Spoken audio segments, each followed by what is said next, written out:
Well, I've been on record numerous times in the last month supporting families on the border trying to stay together. The policy in the Bush, Obama, and now Trump administration was if you came in the country and you didn't have a family relationship and you were trafficking a child, we'd separate you because there was no familial connection. If you had a prior offense and were a felon in the United States, we separated you just like we do, in a domestic situation. But this issue where you have a family coming over who's trying to seek asylum, they're supposed to go to a port of entry and seek asylum. And then they are held together in a much better way, as opposed to if they come outside a port of entry. I want to find ways to hold them together, keep them together in the right conditions, and see if they're seeking asylum or not, number one. Number two, in the immigration bill that we're talking about right now this week, those points are clarified in this bipartisan bill that's in the House this week. That I think President Trump's coming to the House tomorrow night to discuss.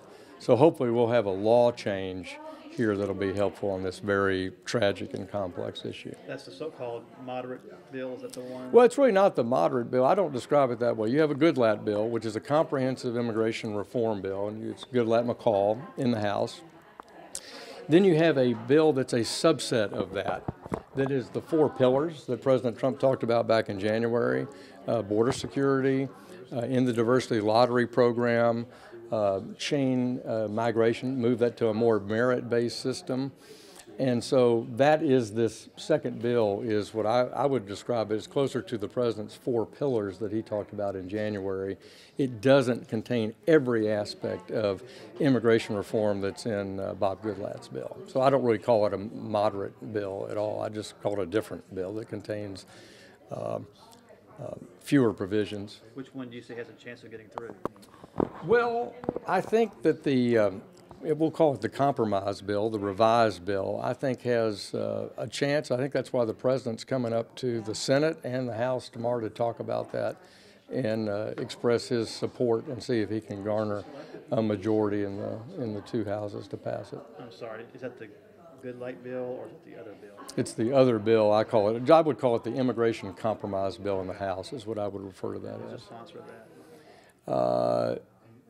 I don't know that it has a sponsor. Goodlatte and McCall have produced a second bill that contains fewer things. I know that's confusing, and I'm sorry for that. Welcome to Washington. Broke it down, yeah. Yeah. You broke it down well. Since Little Rock Air Force Base was in the running to become one of the housing facilities, and now that we've been seeing some of those images out of Texas that people have been criticizing a lot, what is your take on kind of the housing conditions there for these kids?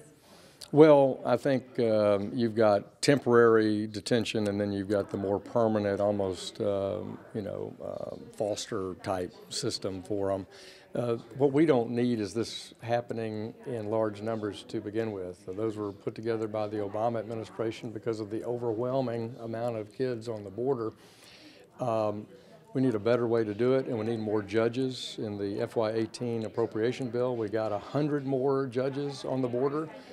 President Trump's asking for even more in the immigration bills that we're going to consider so that we can speed the asylum reviews for these families or speed the adjudication of the non-asylum folks that are on the border on the U.S. side in detention.